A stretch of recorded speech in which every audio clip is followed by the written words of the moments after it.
ব্যাপার বলো তো, আজকে হঠাৎ বউয়ের প্রতি এত প্রেম জেগে উঠলো তোমার? বউয়ের সঙ্গে প্রেম করার জন্য আমি সবসময় এক পায়ে খাড়া, কিন্তু আমার যে ব্যাড লাক, সারাক্ষণ আমার বউ ব্যস্ত থাকে। তাই বুঝি? নয়তো কি, সেই সকালবেলা আমার বউটা চলে যায়, আর সারাদিন এত ব্যস্ত থাকে আমাকে একটা ফোনও করে না। কি, আমি তোমায় ফোন করি না? আগে না, ফোনটা আমি করি, আপনি ধরেন। আচ্ছা, আমি হয়তো বদলি হয়ে চলে যাব, সবার জন্য তো আমার খুব মন খারাপ করবে, তোমার জন্যও আমার মন কেমন করবে। আচ্ছা, তোমার আমার জন্য মন খারাপ করবে না? এটা কোনো প্রশ্ন হলো? না, আমি জানতে চাইছি তোমার আমার জন্য ঠিক কতটা মন খারাপ করবে। তোমার যতটা মন খারাপ করবে তার দ্বিগুণ। কেন? কারণ তুমি আমাকে যতটা ভালোবাসো তার থেকে অনেক বেশি আমি তোমায় ভালোবাসি।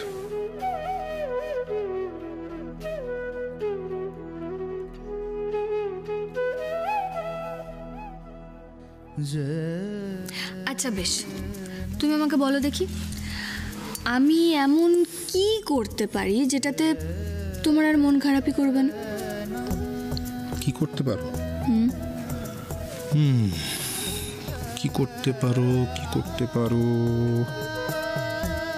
হ্যাঁ বেশ, তুমি যখন বাড়ি ফিরবে ছুটিতে, তখন আমার জন্য এমন কিছু একটা জিনিস আনতে পারো যেটা দেখে আমার খুব ভালো লাগে, যেটা দেখে আমি যেন নতুনভাবে তোমার প্রেমে পড়ে যাই, আমি বেশি করে ভালোবাসতে পারি তোমাকে। কি বলো, পারবে তো নতুনভাবে আমাকে চমকে দিতে? পারবো ভিতুরাম, তোমার জন্য আমি সব কিছু করতে পারি।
কি একটা দরকারি ফোন ছিল আমার, কাকুমণিকে ফোন করছিল, আমি না কথা বলতে বলতে। হ্যাঁ, ও রিং হচ্ছে এখন। হ্যাঁ হ্যাঁ কাকুমণি, কোথায় তুমি? আরে ওয়েট করে আছি। হ্যাঁ হ্যাঁ হ্যাঁ, আমি আমি আমি আছি, তুমি এসো, তাড়াতাড়ি এসো।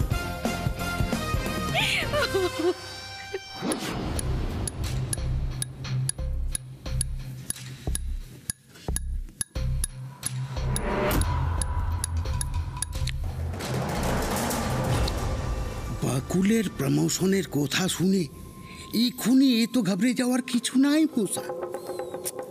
সবে তো প্রমোশনের জন্য ওর নামটাকে রিকমেন্ড করা হয়েছে, আরে হাতে এখনো বহুত সময় আছে।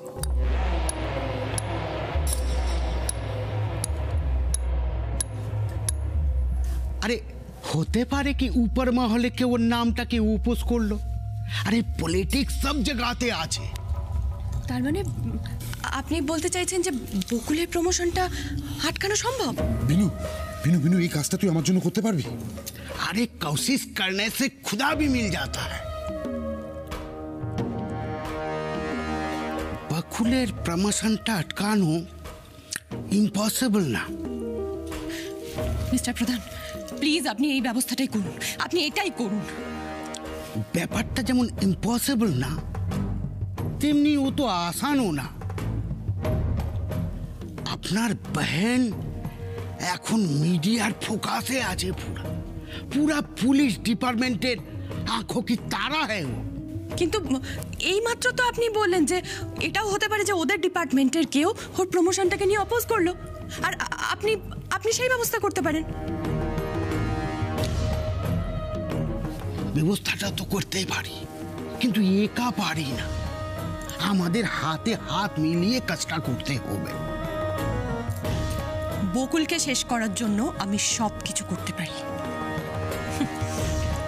আমার জীবনে এখন একটাই উদ্দেশ্য, বকুলের ডানাগুলোকে ছেটে এক ঝটকায় ওকে আকাশ থেকে মাটিতে টেনে এনে ফেলতে। না, মাটিতে ফেললে চলবে না, প্রাণে মেরে ফেলতে হবে, শেষ করে দিতে হবে বকুলকে। এমন বীভৎস মৃত্যু দিতে হবে যাতে ওর পরিণতির কথা ভেবে কেউ কোনোদিন আমাদের সামনে আর মাথা তুলে দাঁড়াবার সাহস না পায়। बिल्कुल सही, एकदम जड़ से उखाड़ फेंकना है बकुल को। একদম ঠিক বলেছেন। বকুলের শেষ দেখে তবেই আমাদের শান্তি।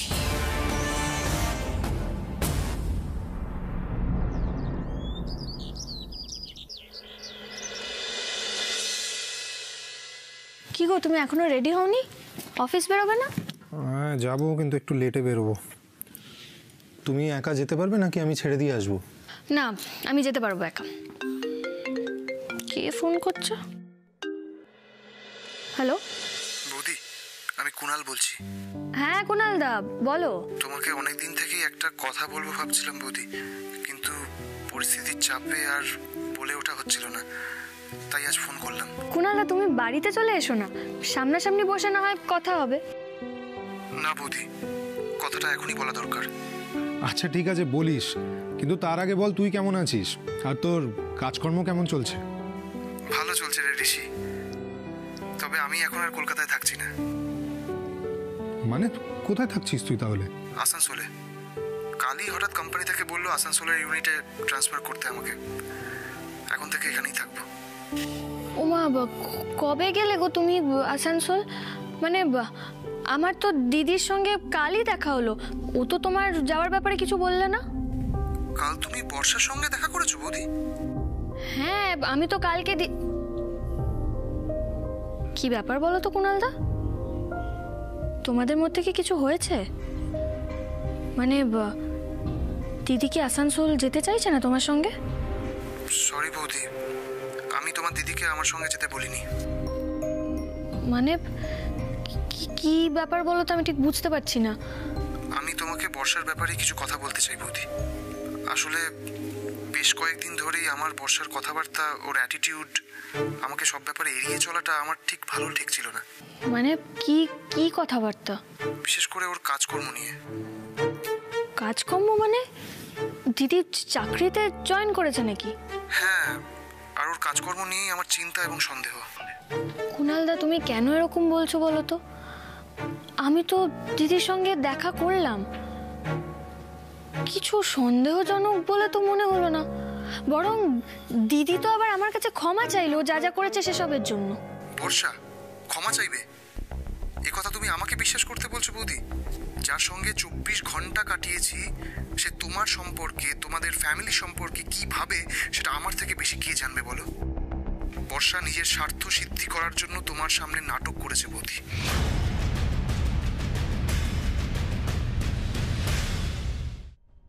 কুণাল, তুই এই কথাটা কেন বলছিস তার কারণটা বল। মানে কেন সন্দেহ করছিস তুই বর্ষাকে? দেখ ঋষি, বর্ষা নিজের চাকরির ব্যাপারে বৌদিকে কিছু বলল না। কেন? কারণ ও কি করছে, কোথায় যাচ্ছে সেটা কাউকে জানতে দিতে চায় না। আমি কতবার জিজ্ঞাসা করেছি ওকে, কখনো জবাব পাইনি। একদিন বর্ষার ফোনে ম্যাক্স ভাই বলে একজনের ফোন এসেছিল। ম্যাক্স ভাই? হ্যাঁ, ম্যাক্স নামটা পড়েই আমার কেমন একটা খটকা লেগেছিল। আমি বর্ষাকে জিজ্ঞাসা করলাম লোকটা কে। বললো ওর অফিস কলিগ, নাম ম্যাক্স, সবাই ম্যাক্স ভাই বলে ডাকে। কুণালদা তুমি শিওর? তুমি শিওর তো নামটা নিয়ে কোনো ভুল হচ্ছে না? না বৌদি, আমি একদম শিওর। আমি মামার বাড়িতে যাওয়ার আগের ঘটনা এটা। আর তারপর তো তোমার কাছে ম্যাক্সের নাম শুনি, আর তখনই আমার সন্দেহ দৃঢ় হয়।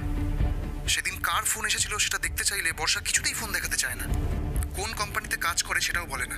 বৌদি, আমার মনে হয় বর্ষা ম্যাক্সের সাথে কোনোভাবে জড়িয়ে আছে। গাড়িতে কে ছিল? সেসব আমি জানি না ম্যাডাম, শুধু টাকা নেওয়ার সময় তার হাতটা দেখেছিলাম, উনি একজন মহিলা ছিলেন।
দেখলে তো বকুল, আমার কথাই মিলে গেল।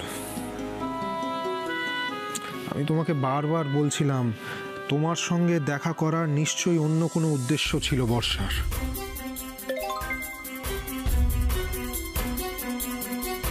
কুণালদা অ্যাড্রেসটা পাঠিয়েছে। আমার তো মাথায় আসছে না কি উদ্দেশ্য থাকতে পারে দিদির। ম্যাক্স তো হুমকি দিয়েছিল আমাকে মেরে ফেলবে, এবার সেটা করতে না পেরে ও আমার আশেপাশের লোকগুলোরই ক্ষতি করে যাচ্ছিল। বর্ষাও কিন্তু আমাদের সকলের ক্ষতিই চেয়েছিল। তার মানে তো এইটা দাঁড়াচ্ছে যে দিদি ভেতরে ভেতরে ম্যাক্সকে মদত দিচ্ছিল। উফ, এবার আমার সত্যি কনফিউজ লাগছে। স্যারকে ফোন করে সবটা জানাতে হবে। Good morning sir. মর্নিং।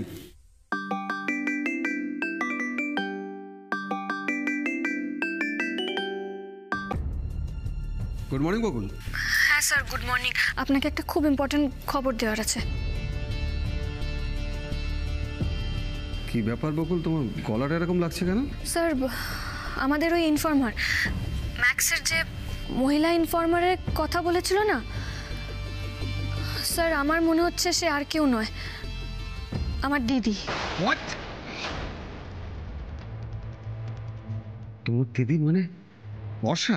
হ্যাঁ স্যার, আমার দিদির বর কুণালদা একটু আগে আমাকে ফোন করে সব বলেছে।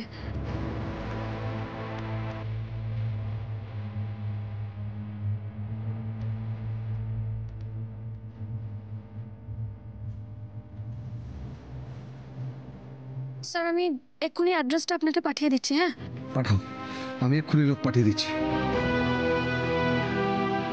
আমি স্যারকে অ্যাড্রেসটা পাঠিয়ে দিচ্ছি। আমি এখন থানায় যাচ্ছি, ঠিক আছে? দাঁড়াও বকুল, তুমি তুমি একা যাবে না, আমিও যাবো তোমার সঙ্গে।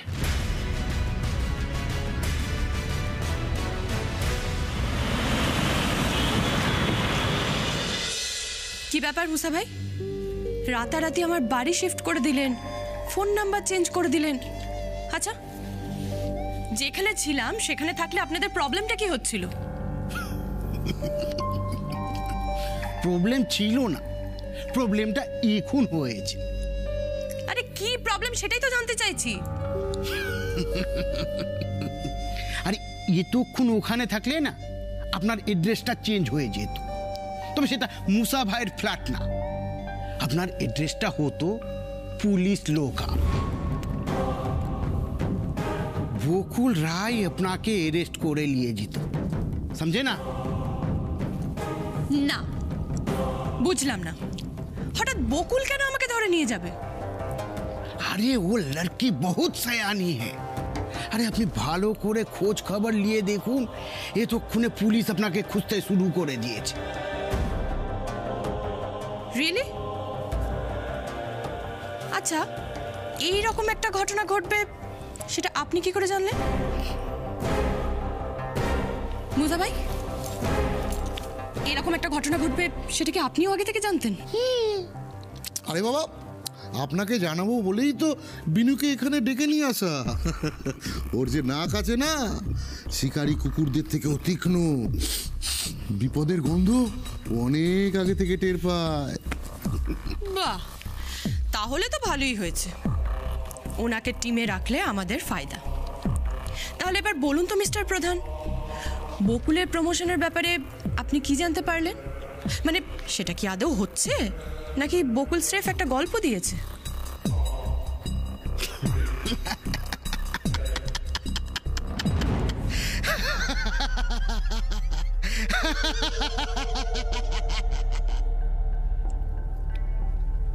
और प्रमोशन अटकानो जावे ना बरसा देवी।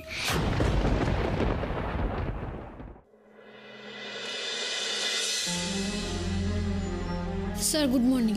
Good morning Bakul. আরে ঋষিবাবু যে, গুড মর্নিং। Good morning. আসুন আসুন আসুন, বসুন। না না স্যার, আমি বসবো না, ইটস ওকে। ওকে বকুল, আমি মন্টুকে আরেকজনকে পাঠিয়েছি বর্ষার অ্যাড্রেসে। ওরা আসুক, তারপর ভালো করে ইন্টারোগেট করবো ওনাকে। হ্যাঁ স্যার, আমিও দিদিকে ইন্টারোগেট করতে চাই। আসুন আসুন, ভেতরে আসুন, ভেতরে আসুন, ভেতরে আসুন। আসুন আসুন মানে আপনি আমাকে এখানে নিয়ে এলেন কেন? এখনই বুঝতে পারবেন, আসুন না।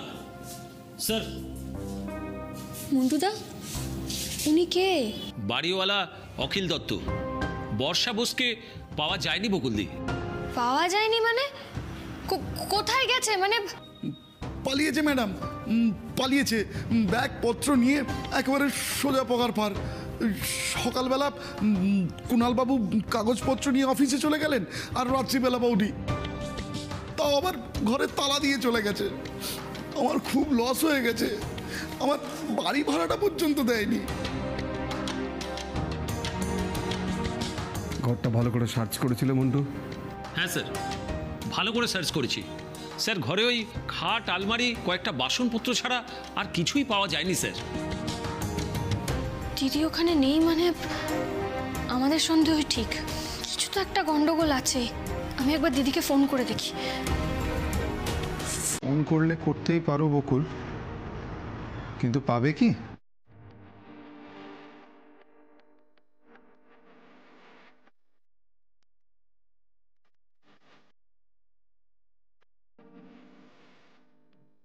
কি হলো? তো সুইচ অফ বলছে। সেটাই তো স্বাভাবিক, একটা মানুষ যখন ঠিকানা বদলে দিতে পারে তখন নিশ্চয়ই নাম্বারটাও পাল্টে দেবে। এত তাড়াতাড়ি দিদি মোবাইল নাম্বারও চেঞ্জ করে ফেলবে? এক্স্যাক্টলি। তুমি এক কাজ করো, কন্ট্রোল রুমে একটা ফোন করো, ফোনের লোকেশন ট্রেস করতে বলো, আর ফোনের নাম্বারটার ডিটেলসটা জেনে নাও। Okay sir. বলছিলাম স্যার, আমি তো সব কিছুই বলে দিলাম, এবার আমি আসি।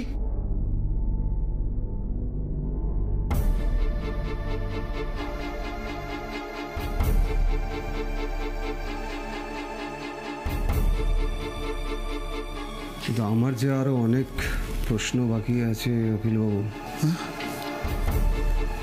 আপনি এই বর্ষা বোসের সম্পর্কে কি জানেন? আমি তো কিছুই জানি না। বর্ষা বোস কোথায় কাজ করে সেটাও জানেন না? না না স্যার, আমি কিচ্ছু জানি না। আমি শুধু বাড়িটা ভাড়া দিয়েছিলাম ওনাদের। ব্যাস, বাড়িটা ভাড়া দিয়েছিলেন? হ্যাঁ স্যার। একজন মানুষকে চেনেন না, জানেন না, উনি ভাড়া দিয়ে দিলেন। ভাড়া দিতে গেলে থানায় ইনফর্ম করতে হয়, সেটা জানেন না? মারাত্মক ভুল হয়ে গেছে স্যার। এই কান ধরে উঠবোস করছি স্যার। এই নাক ব্যাস, আর না, আপনার ডিটেলসটা দিয়ে যান। প্রয়োজন পড়লে আবার আসতে হবে। আবার? হ্যাঁ, আবার। মন্টু, এই লোকটার উপর 24 ঘন্টা নজর রাখার জন্য একজন লোক লাগিয়ে দাও। যাও। আসুন, আসুন।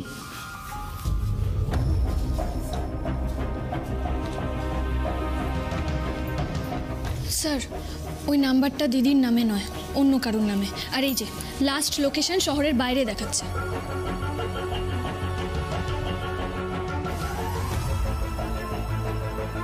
তার মানে আমাদের সন্দেহই ঠিক ছিল, বর্ষা কোনো বড় র্যাকেটের সঙ্গে জড়িয়ে আছে।